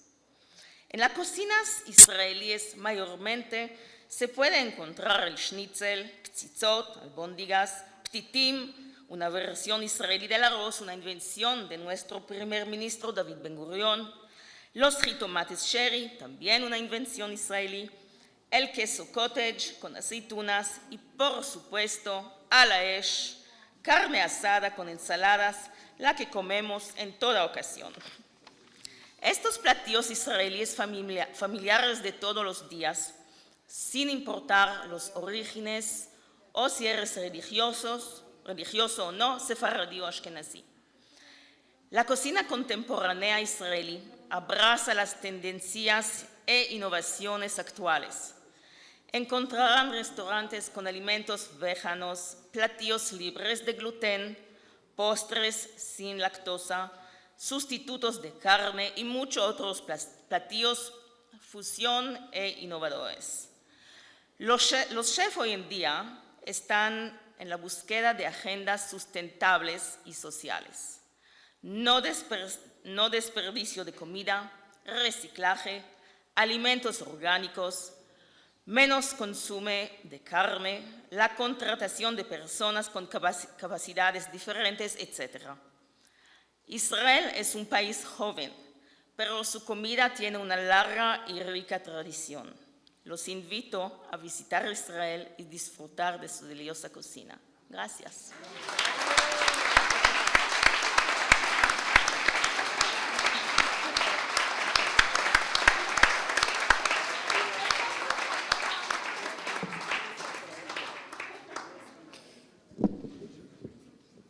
Vamos a pasar entonces ahora a esta parte de preparación de alimentos. Ambos chefs nos irán comentando, iremos añadiendo algunas otras reflexiones mientras ellos están preparando, pero quisiera muy brevemente mencionar algunos rasgos del currículum de la chef Becky Sandler, a quien agradecemos muchísimo. Bueno, tiene una especialidad en cocina nutritiva y saludable, por supuesto, en cocina kosher y en nutrición funcional. Después de una serie de importantes estudios en torno a la nutrición y la gastronomía, participación en congresos, ella ha sido dueña y chef ejecutiva de Epicurean Salads, ha impartido distintas clases, impartido diplomados y es autora de Fusión de Sabores, libro de 2017, también de Nutritivamente Kosher, son libros que Becky Sandler ha preparado y bueno, pues vamos a poder probar una serie de preparaciones de ella sobre las que hablaremos en un momento más. El chef Pablo San Román tiene origen donostiarra, es de País Vasco, nació en San Sebastián y tiene ya un tiempo de estar avecindado en México. Después de 25 años tras los fogones en México, como se dice, inauguró su restaurante El Asador Vasco Equilore al norte de la ciudad. Ha dirigido también los restaurantes españoles El Puntal del Norte y Ajo Blanco, fundó el restaurante D.O., inauguró su teatro gastronómico Jamar en el Mercado Roma, también ha sido conductor de distintos programas gastronómicos en televisión y sigue impartiendo cursos de cocina en la Escuela de Gastronomía Mexicana ESGAMEX. Recientemente participó como chef representante de la Comunidad Europea en el evento ANTAD Alimentaria de Guadalajara. Demos una bienvenida a ambos chefs.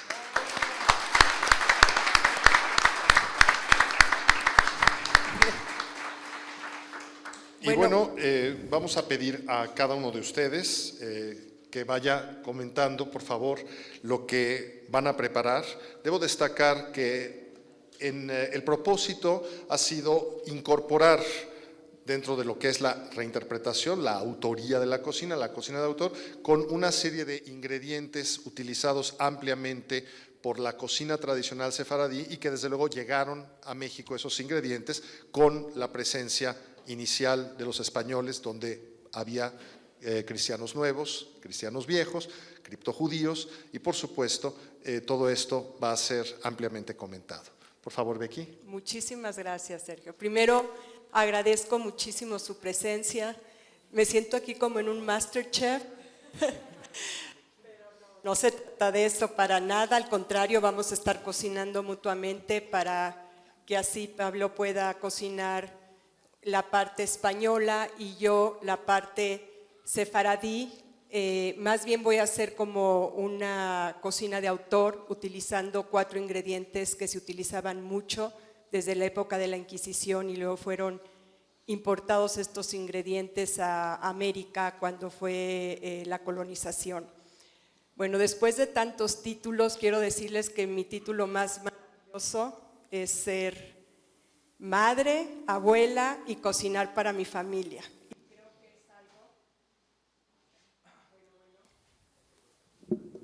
Sí, ya.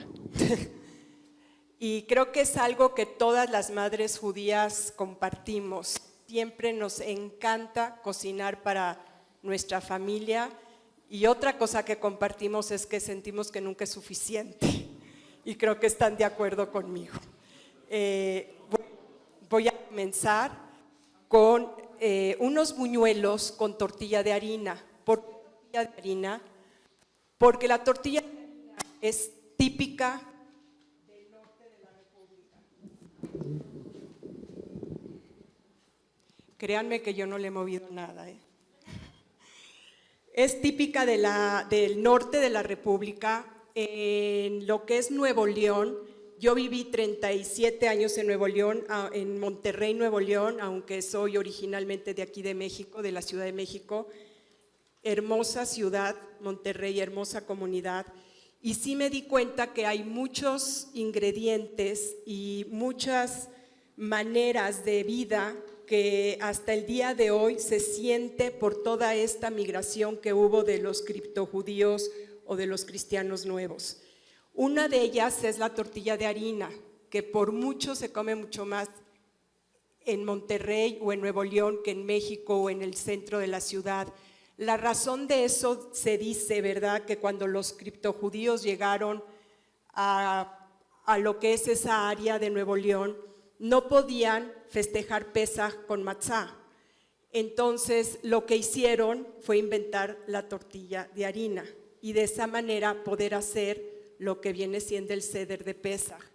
Ahora, yo voy a hacer con la tortilla de harina unos buñuelos, porque los buñuelos también fueron muy típicos sefaraditas, que fueron también una influencia muy grande para hasta actualmente la cocina mexicana, ¿sí? Entonces, lo único que voy a hacer, voy a cortar la tortilla.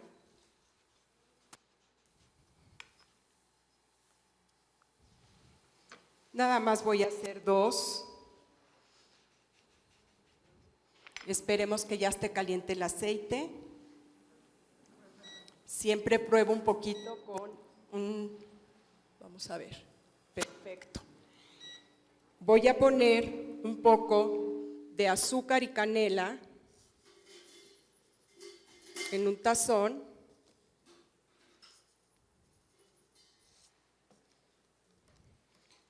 Lo voy a revolver.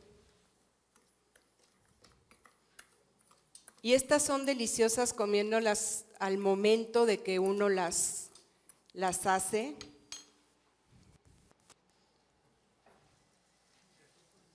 Perfecto. Muchas gracias. Ya está, yo creo. Enseguida. Las voy a poner en el azúcar con canela.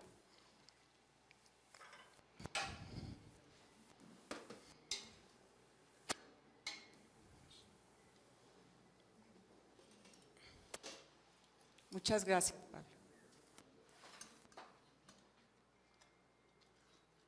Perfecto. Y de aquí las voy a acomodar en el platón. Ay, perdón. Y enseguida voy a hacer un dulce de manzana que va a ir acompañado con estos buñuelos, ¿sí? Entonces nada más voy a cortar un poco de manzana en cuadros.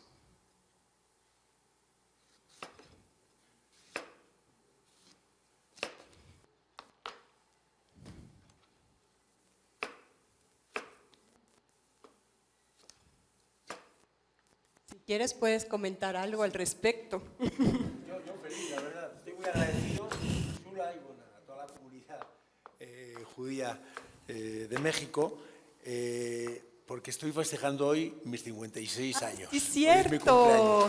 Felicidades. Y se me hace esta ocasión muy importante, pues porque realmente, junto con el embajador de España, creo que estamos gozando esta posibilidad de encontrarnos en un momento importante para España, ¿no? Un momento de recuperación, un momento en el que se abren muchos lazos de amistad. Yo aquí en México he tenido la oportunidad de conocer a muchos elementos de la comunidad judía.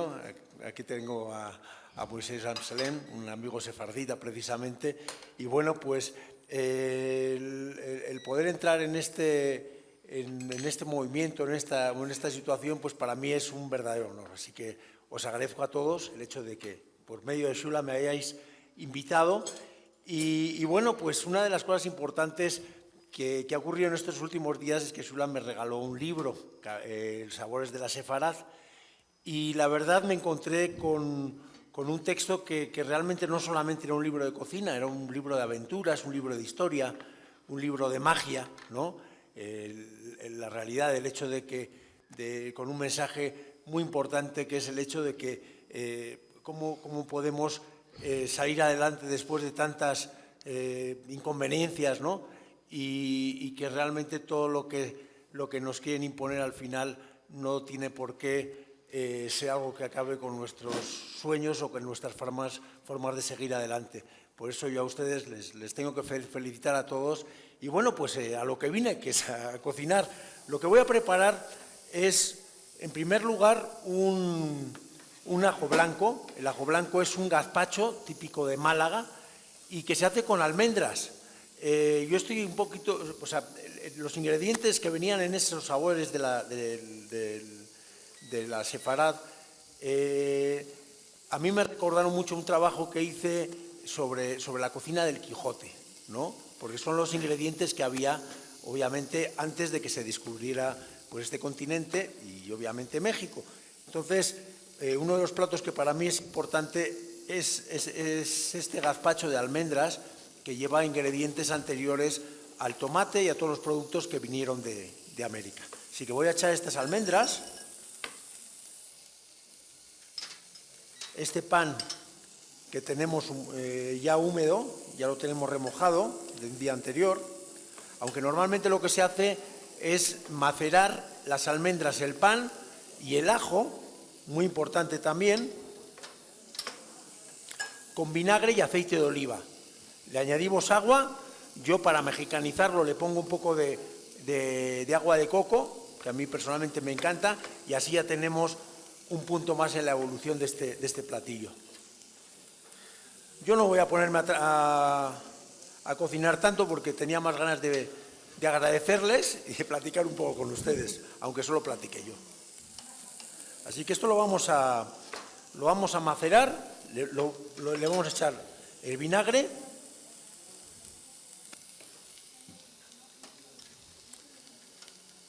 aceite de oliva, siempre de una parte de vinagre le vais a poner 2 o 3 de aceite de oliva, que va a servir para que nos quede más cremoso, ¿no? Este tipo de sopas frías que realmente eran el alimento de la gente humilde en toda la zona de Andalucía. Los gazpachos no se hacían como posteriormente con tomate, se hacían con lo que tuvieran. Se maceraba los vegetales o el producto que tuvieran con vinagre, aceite de oliva y ajo, y con eso ya obtenían un caldo. Ay, perdón. Bueno, pues yo sigo.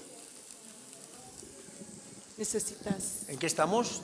¿Puedo Ok, ayudar? sí. Aquí nos salvamos uno a otro. Ah, claro. Bueno, también quiero comentar que luego tendréis la oportunidad de probarlo porque Manuel, que está ahí, Manuel, por favor, que os quiero presentar a Manuel. Manuel Victoria es el chef de Ajo Blanco. Ajo Blanco es un... Él nos ha hecho el favor de replicar todo lo que estamos explicando para que luego lo podáis probar, ¿no? Ajo blanco, bueno, pues dentro de los ingredientes de la cocina sefardí, yo creo que encontramos todo este crisol de productos que son tan importantes en la cocina mediterránea española. Y el restaurante Ajo Blanco, pues lo que queremos hacer es brindar esa cocina. Así que nos encontramos con una serie de coincidencias que para mí se me hacen muy interesantes. Ok, lo que estoy aquí preparando es un dulce de manzana. Gracias, gracias. Que lo único que hice fue poner la manzana a que consuma su líquido y con el mismo líquido se va a cocinar con un poco de azúcar morena y un poquito de canela. Muchas gracias. Y eso es lo que voy a demostrar como platillo, el primer platillo, que vienen siendo los buñuelos de la harina, de la tortilla de harina. Sí. Listo.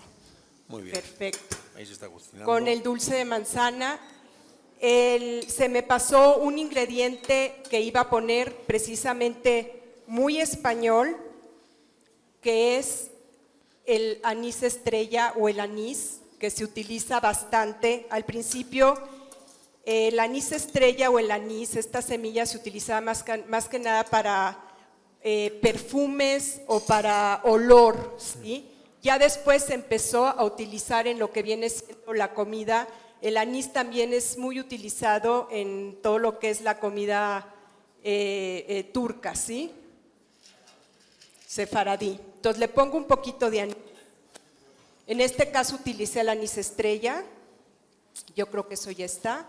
Vamos a ponerlo acá. Muy bien. Perfecto. Gracias. Y si quieres, continúa tú con tu platillo. Sí. Bueno, yo ya me he ahorrado el tema del licuado y todo el tema para no hacer aquí un desastre. Y vamos a presentar ya el platillo, el ajo blanco. Se acostumbra, vamos a hacer una tapa, que es como lo vais a probar vosotros. El ajo blanco se acostumbra a mezclar con frutas normalmente. Yo le voy a poner, aparte de frutas, le voy a poner algunas hortalizas como es el tomate, que esto sí es mexicano, y le voy a poner un poquito de trucha ahumada, que es un ingrediente que también vemos mucho dentro de estos recetarios sefardites. Lo que les debemos a estas tradiciones por todos esos encurtidos, esos escabeches, ¿no?, que son parte fundamental de la gastronomía mediterránea de toda esta zona de Levante y demás. Le voy a poner un poquito de pepino. Ahí va. Me ha salido un poco revoltosa esta tostada.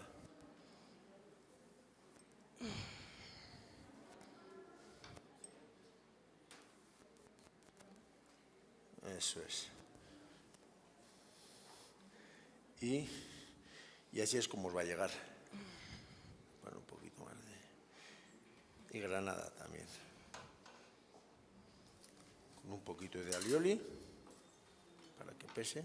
Bueno, esto es gazpacho.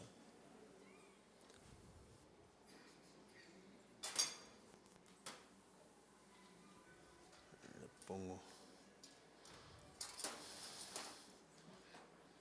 Voy a aprovechar para comentar varios de los ingredientes adicionales que cada uno de nuestros chefs va a utilizar.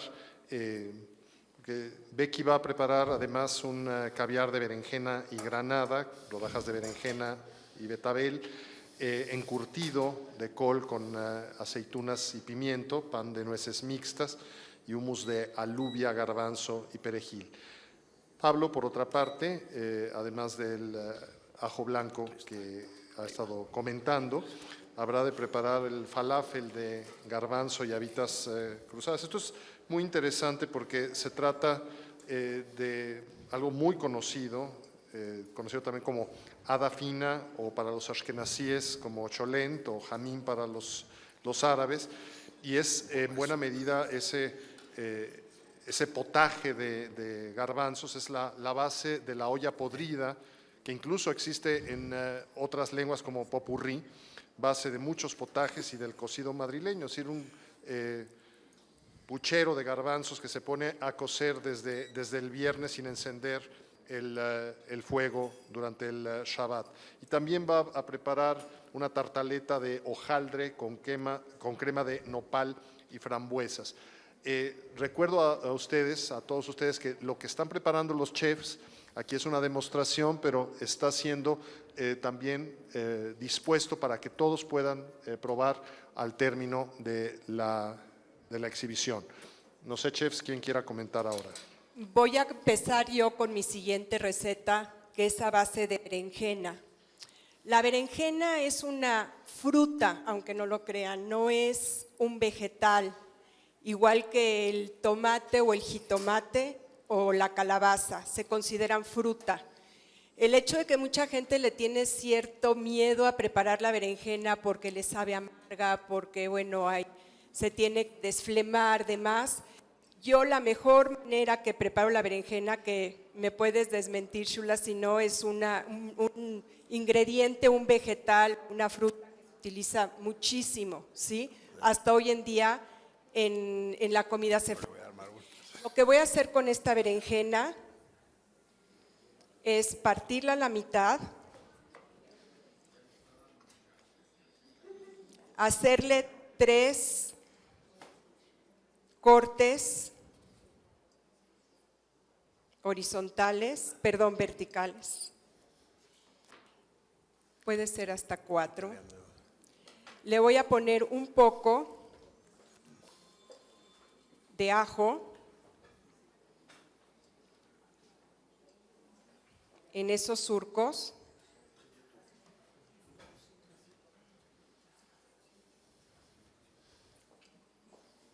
Se usa bastante el ajo, de hecho, en la comida turca y en la española también, y me has de desmentir si no se usa también mucho la berenjena en la comida española. Sí, en la zona del Mediterráneo sobre todo, en el País Vasco no tanto. Lo que estoy haciendo no es nada vasco, ¿no? Pero estamos pues regresando al recetario sefardita. Así es, la berenjena de hecho es una fruta como tal, les digo, muy antigua, tiene alrededor de 4000 años de existencia. Y leí algo muy interesante, que no se cocinaba con ella, Pedro, sino que realmente en España los bufones la utilizaban como parte de su vestuario. Y no fue sino hasta más o menos el siglo XVI que empezaron a cocinar la berenjena, y precisamente la comida sefardita fue una muy grande influencia en cuanto a cocinar la berenjena. Le voy a echar aceite de olivo, que también se utiliza mucho.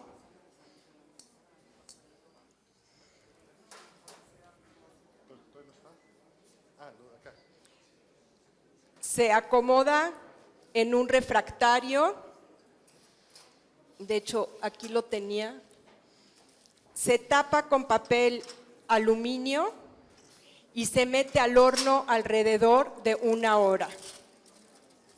Ahora van a decir, no voy a esperar aquí 1 hora que esté listo, ¿verdad? Pero no, ya lo tengo listo. Inmediatamente hago el cambio.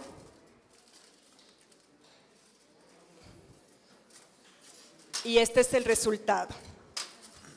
Qué maravilla. ¿Sí? Qué rico. Ya teniendo la berenjena horneada como por 1 hora, lo que voy a hacer es quitarle toda lo que es la carne de la berenjena para empezar a hacer lo que yo le llamé el caviar de berenjena. Entonces, quito esto con una cuchara.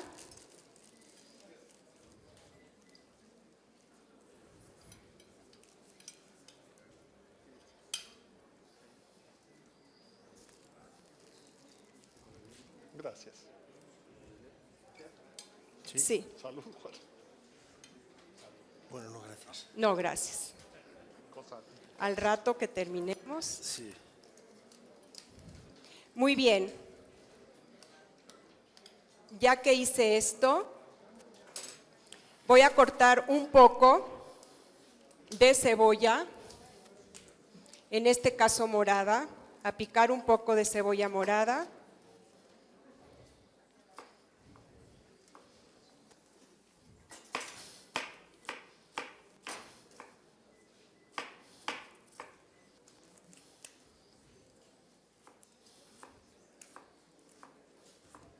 La voy a freír.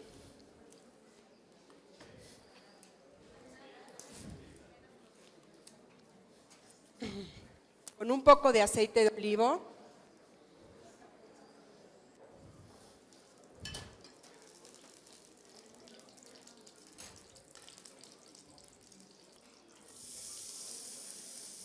Ya los olores les están llegando, ¿verdad? Bueno, ya desde hace un rato. Desde hace un rato. Qué bueno que ya les están dando a degustar. Creo que lo que están comiendo ahorita, ¿Esto qué es? bueno, creo que es de todo lo que les están dando de diferente. Bueno, por ahí también Antonio está haciendo un arroz con verduras, también paisano, en la parte de fuera, está haciendo una paella, es una paella vegetal. Buenísimo. Yo voy a seguir con mi receta. Exactamente, mientras esto se fríe. Bueno, lo siguiente que voy a hacer es un falafel que no tiene nada que ver con la gastronomía española en sí, pero nos recuerda a la dafina. Antes comentabas de la dafina.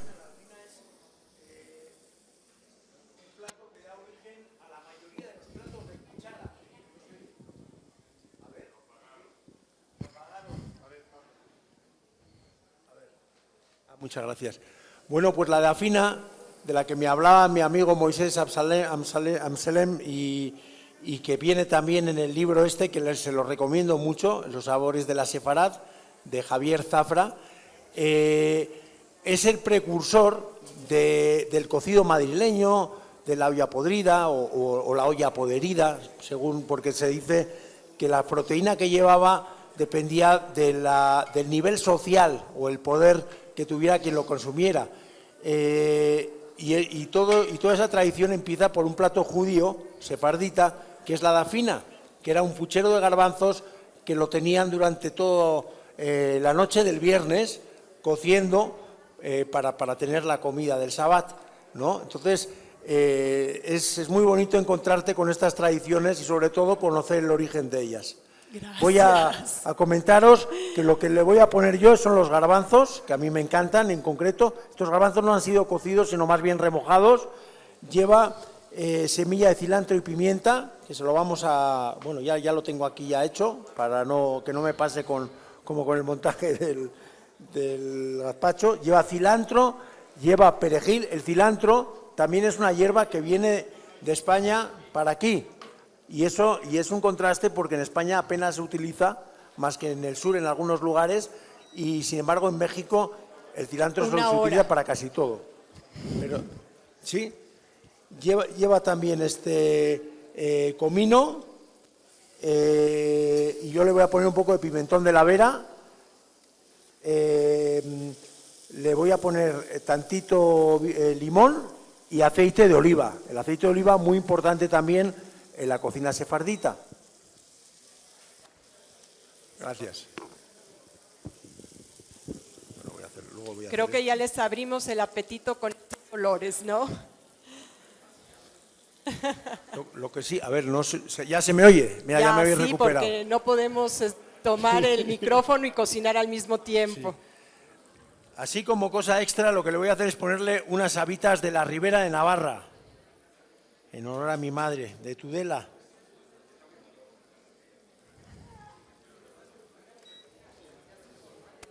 Y voy a hacer este falafelito.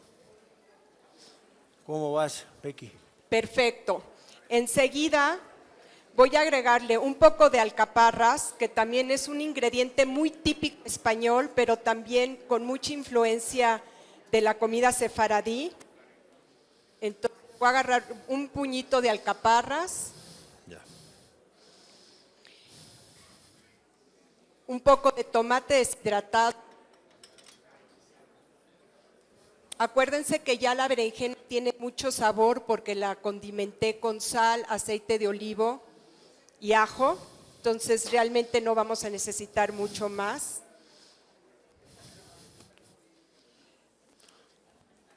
Bueno, como todavía tiene algo de calor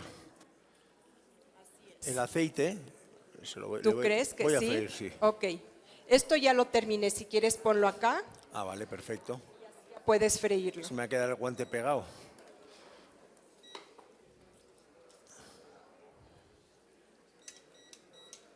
Ahí estás. Le Bueno, agrego un poquito de sal y listo, ya perfecto. puedes seguir. Pues sí, el falafel se está friendo ahí, Becky, y ahora voy a montarlo también. Perfecto. Hoy está buenísima esta plaquita de inducción. Sí.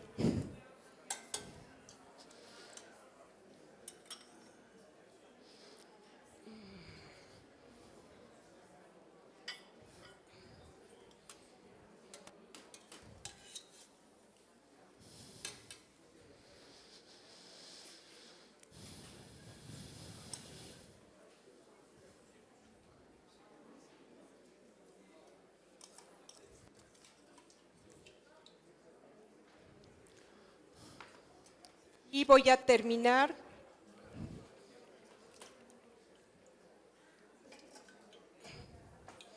con unas berenjenas que rebané muy delgaditas y las puse a horno a temperatura baja alrededor de 1 hora.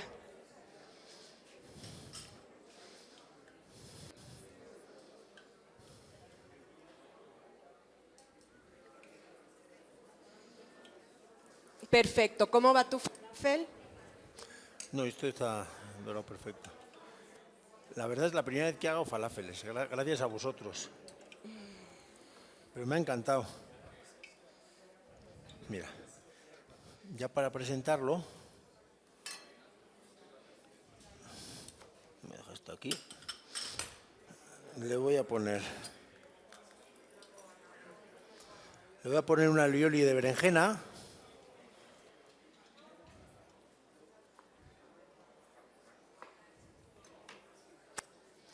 Y arriba una habita. Y aquí está. Y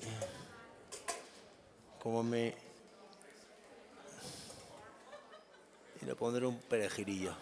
Y ya está. ¿Cómo vamos? ¿Te ayudo en algo? Ya como último, voy a hacer lo que viene siendo un encurtido que también fue traído Perfecto. de los españoles a lo que es América, y el encurtido va a ser de col morada y col blanca. Le voy a poner un poquito. ¿Sabes qué me puedes ayudar? Dime. En esta ollita vamos a poner aceite, azúcar y vinagre, que es la base precisamente ¿El vinagre dónde tienes? de los encurtidos. Y va al calor, ¿verdad? Sí, al calor y se cocina. ¿Es aceite, el vinagre? Vamos a echarle primero. ¿En qué proporciones? Más o menos, sí, realmente es un cuarto de aceite, más o menos un cuarto de vinagre y un poco de azúcar y sal. Sí, el azúcar me imagino para quitarle un poquito la agresividad Exactamente. al vinagre, ¿no? Muy bien. Vamos a poner esto acá. Esto me recuerda a los escabeches también, ¿no? Definitivamente es una base que se utiliza para escabeches, para encurtidos de pepino, encurtidos. Creo que el encurtido se los dieron ya, ¿verdad?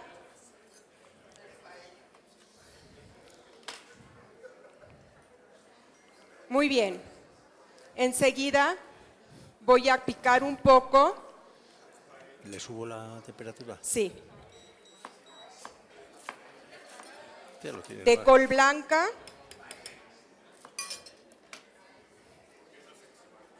Un poco de col roja o morada.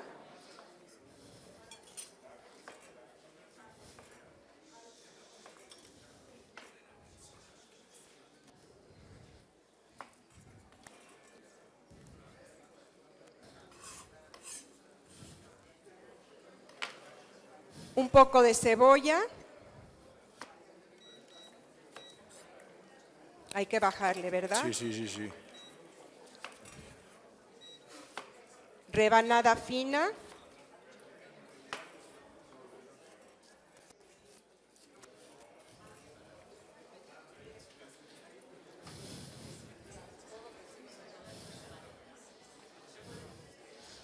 Pero es que hasta en el 1, fíjate cómo... Perfecto. Sí, va Y bien. le voy a poner zanahoria rallada, que creo que ese encurtido ya se los dieron a probar, ¿verdad? ¿Les gustó?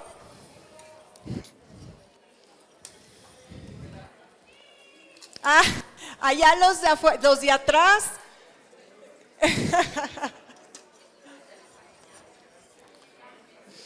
Ya lo vas a echar. Ya quedó. Vamos a ponerlo aquí. Yo creo que con eso tengo. Vamos a mover esto para atrás. Y para que un encurtido pueda mantenerse muchos meses, Karen hermosa, tenemos que ponerlo precisamente en un envase de vidrio, y la manera de esterilizarlo simplemente es poniéndole agua hirviendo, y así van a poder tenerlo por muchos meses sin que este llegue a echarse a perder.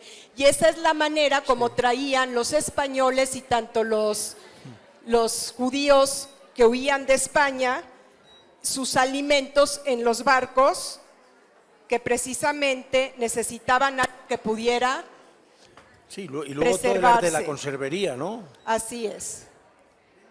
Vale. Ya te...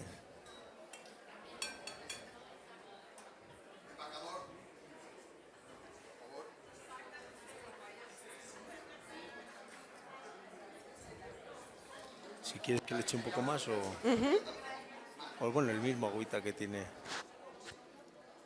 Listo. ¿Le cubro? Sí.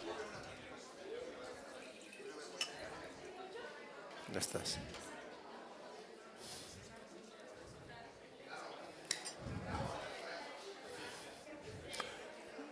Bueno, pues ya luego... Y de esta manera hemos terminado con nuestros platillos. Bueno, espero que poder les guste. probar y degustar.